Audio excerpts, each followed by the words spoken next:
since may mga gurguran na nagaganap, gurguran ng mga vloggers at gurguran ng mga influencers, meron ding gurguran ng mga kritiko. Lahat ng pupuna ngayon mukhang magugurgur mga ate at kuya. At tuwang-tuwa syempre ang mga ensaymada vloggers. Oh. Well, wag nang ma-offend ang mga ensaymada vloggers kung tinatawag kayong ganyan. Kapag kayo ay hindi pumupuna sa kalokohan ng Lion King at ni Queen Valentine, considered ensaymada kayo. Not necessarily nandun kayo nung meet and greet. 'Di ba? Lahat ng pro Lion King vloggers, lahat ng samba kay Simba, 'di ba? Ay considered ensaymada. Okay. Ngayon, hindi lang po mga influencers and vloggers ang magugurgur. Hindi to literal na tutsugihin, no? Kundi mapipilayan ka talaga. Mapapatahimik ka. Simply put, mapapatahimik ka. Itong isang, actually ano ba siya? Public official dati, magugurgur din ito. Eto nga po mga ate kuya. Saan banda? Ayan. Ombudsman approves filing. Wala pa siyang kaso pero sasampahan ng kaso. Approves filing of graft charges versus ex-COMELEC Commissioner Guanzon. You know what we appreciate about Odo Pinklawan, si Attorney Bing Guanzon? What we appreciate about her is consistent siya.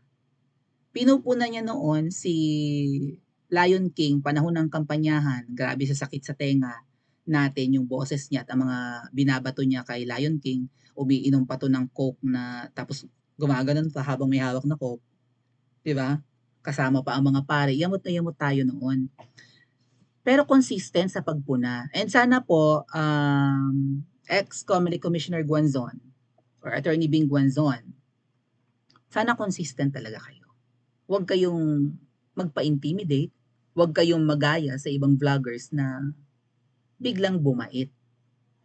At mukhang hindi na talaga babatikos sa hindi natin alam na dahilan. Baka ganito ang nangyayari sa ibang vloggers eh. Baka may kaso ang ibang vloggers, tapos para hindi na ituloy ang kaso, pagsabihan na lang sila na huwag bumatikos. Hindi man sila nabayaran, pero may kapalit, right? Kasi yun ang tono ng ibang vloggers, mga ate at kuya, hindi kami bayad, ganun ganon. Asan ang patunay na bayad kami? O ganun ganon, di ba? Okay, hindi kayo bayad, pero kung inurong ang kaso laban sa inyo, kapalit ng pagbait nyo, same thing. Wala kayong prinsipyo. Tama? So itong si Rowena Guanzon, si Ma'am Rowena Guanzon, ay baka magurgur sa ganitong paraan. Ayan, sasampahan ng kaso. Sasampahan ng graft charges, ibig sabihin ng ngurakot, ng ulimbat, nagnakaw, nung siya ay COMELEC Commissioner pa. Anong sabi ni Ma'am Rowena Guanzon dito?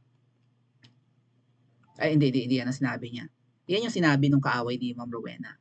Sa 25 taon na panunungkulan po natin sa gobyerno, wala po tayo ninakaw na kahit piso. Baka sila meron, sabi niya kanina or kagabi. May isa pa siyang post. For your information, hindi po ako nagnakaw sa gobyerno sa 25 years ko na panunungkulan. Well, we cannot speak for her, 'di ba? Kaya hindi natin masasabi na hindi siya nangulimbat. Pero siya ay pinklawan, malay natin. Pero kung hindi siya nangulimbat, baka mapatunayan niya yon na wala akong ninakaw, wala akong kurakotang ginawa. Alam niyo naman ang mga politiko, even yung mga government officials, may paraan sila para walang trace ang kurakutan. 'Di ba? Wala dapat paper trail. Wala dapat 'di ba? Wala dapat bakas ng lumipas sinta. So kung may mapapalaman yan, abutan yan kaliwaan, cash. Sa tagong lote, sa pribadong lugar na walang CCTV, sa parking lot, 'di ba? Sa isang lugar na pwede silang mag-meet up at mag-abutan kung ano man ang kanilang napapala habang nasa posisyon. I'm not saying na ginagawa niya 'yan. Pero itong bumabatikos kay Miss Rowena Guanzon, si Coach Jared, mukhang pinaparinggan niya. Kaaway yung mortal si Weng Guanzon eh. Kasi nilalait siya ni Weng Guanzon, 'di ba? Kasi parang ensaymada vlogger si Coach Jared. Boring daw mag-vlog. Baka daw may napala ito kaya hindi bumabatikos. Kasi po, si Coach Jared, among the vloggers, tingin ko mahihigitan nito si Thinking Pinoy. Bakit? Si Thinking Pinoy, nag-aaral pa lang, ang kurso naman niya hindi naman related sa politics. Right? Maybe ano lang about mathematics lang at kung ano-ano pa. Si Coach Jared, nag-aaral ng political science. Graduate na ba siya? Tapos na ba siya? Hindi ako alam, hindi ako updated. So magiging abogado to eventually, 'di ba? So dapat huwag niyang biguin ang kanyang mga followers kasi kung magiging abogado ka, dapat sumusunod ka sa batas and para ka sa tama, para ka sa hustisya. Paano hindi napupunan ng isang nag-aaral ng law ang mga kapalpakan ngayon? Bakit pro pa rin siya? Ay gusto niya yon. Hindi natin alam kung bakit pro Lion King pa rin siya. Pero dahil dyan, binatikos siya ni Rowena Guanzon. Boring mag-vlog at parang ensaymada nga rin daw. Kasi ganun nga, 'di ba? Parang mababaw na vlogger. Parang hindi siya malalim, hindi siya critical thinker na vlogger, hindi siya malalim mag-isip, hindi niya nahahalata ang kapalpakan, gano'n. Hindi katulad ng mga vloggers na gaya ni Miss Maharlika na ang daming nalalaman. Para kasing si Coach Jarrett, malatingking Pinoy din. Ayaw pumuna. Kung pumuna man, subtle. Tama ba? So pinaringgan ni Coach Jarrett si Rowena Guanzon, yung pinagyabang ang diploma tapos nakitaan ng probable cause for 2 counts ng graft and corruption. Kakamtae talaga. Mahilig siya mag-ad hominem laban kay Rowena Guanzon. May batikos pa rin nga pala si Weng Guanzon dito kay Coach Jarrett. Yung mga parinig ni Sas patungkol sa nambubugbog ng ka-live-in partner, parang si Coach Jarrett ang tinutukoy. And si Rowena Guanzon, pinaparinggan din niya to. Kung sakasakali daw gustong magsampa ng mga nabugbog na mga ex, kontakin siya kasi sa VAUSI si Weng Guanzon eh. Abogado sa VAUSI or magaling sa VAUSI. Violence Against Women and Children. So grabe yung parinig ni Rowena Guanzon kay Coach Jarrett. May mga moments pa nga na hindi ko sure kung si Sas or si Rowena Guanzon ang nagsabi, pero malamang si Sas, na may pina-abort. May pinalaglag na dinadala ng ka-live-in. Hindi ko sure kung si Coach Jarrett ang pinaparinggan. Pero ang alam ko po, ang pinaparinggan na nananakit ng babae ay si Coach Jarrett. Both ni Sas at saka ni Weng Guanzon. Agree ba kayo? So ngayon, pinaparinggan din niya si Weng Guanzon. Tuwan-tuwa siya dahil masasampa ng kaso si Rowena Guanzon. Ngayon, abogado ka, innocent until proven guilty. Tama, Coach Jarrett? So bakit parang tuwang-tuwa ka na may makakasuhan? Hindi pa naman guilty. Tama ba mga ate at kuya? Oh. Anyway, may matutuwa na mga vloggers, kahit vlogger sila, na may magugurgur na mga kritiko ng gobyerno. Hindi ba nila, well, natutuwa sila kasi hindi sila bumabatikos, hindi sila magugurgur. Pero ang dinaisip ng mga to, 6 years lang yan. 6 years lang kayong safe. So kung sino ang uupo for another 6 years, balimbingan na lang. Sip-sip na ulit kayo kung sino nakaupo para wag kayo mapuna. Kung si VP Sara ang uupo, magiging sip-sip na sila. Ang daming ensaymada vloggers ngayon na binabalahura si VP Sara.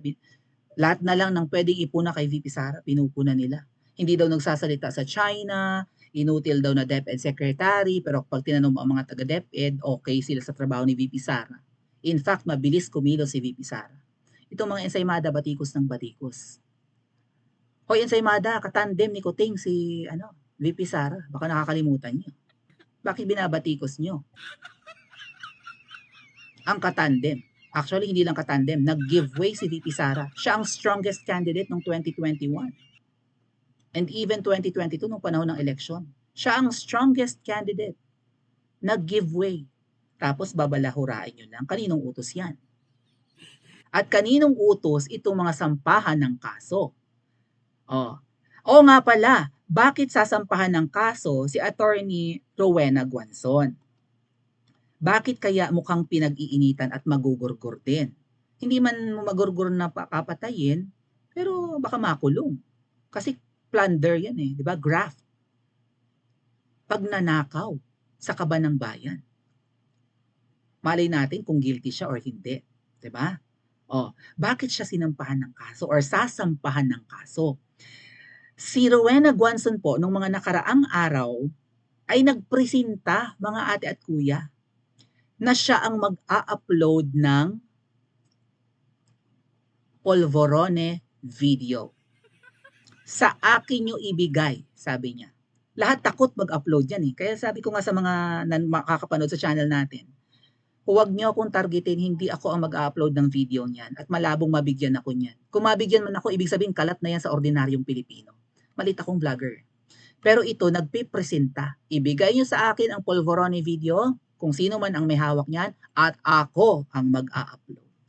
Sabi niya, few days ago. And then now, days after, ayan na. Masasampahan na ng kaso. So anong masasabi niyo?